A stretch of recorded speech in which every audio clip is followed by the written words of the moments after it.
Барлықтарыңызға сәлем, мен арнама қош келдіңіздер. Мен бүгін сіздерге қазанды ағарту жолымен толығырақ бөліскім келіп отыр.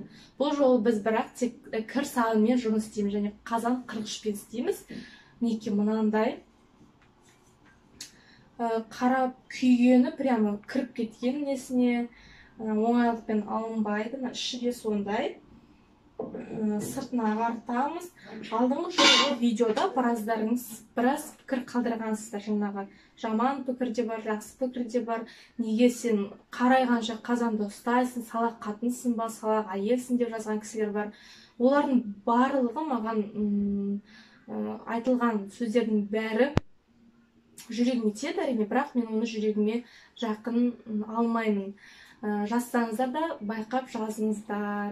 Мен әдейі сіздерге қазан ағарту жолымен бөлісейін деп әдейі сыртын жумай күнделікті сол видеоға деп жинап неге қарайтып енді түсірейін деп жатырмын. Так күнде жуасың, чтоб қиын болмас үшін ары қарай. Бірінші суды құйып, қазанымызды салып, сосын кір сабын саламыз. Кір сабынды осылай теркадан өткізсеңіздер болады. Мен бірақ енді пышақпен майдалап, ұсақтап кесіп жатырмын.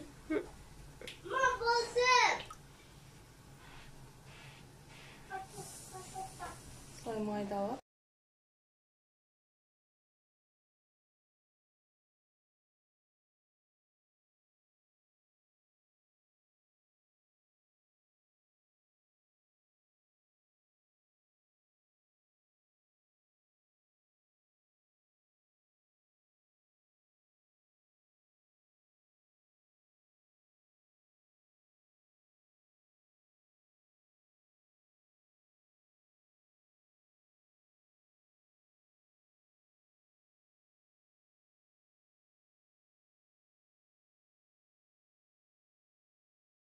Терезені алдына қой. Енді пываклей құямыз.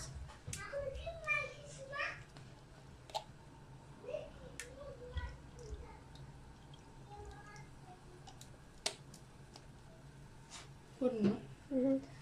Так, енді мынандай консервированный сода саламыз.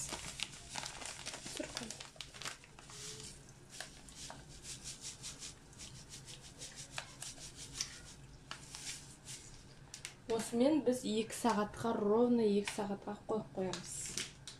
Сосын сыртын қырғышпен, темір қырғышпен ағартып шығамыз.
Неке болды. Мен осылай тазарып, әппақ болып шықты.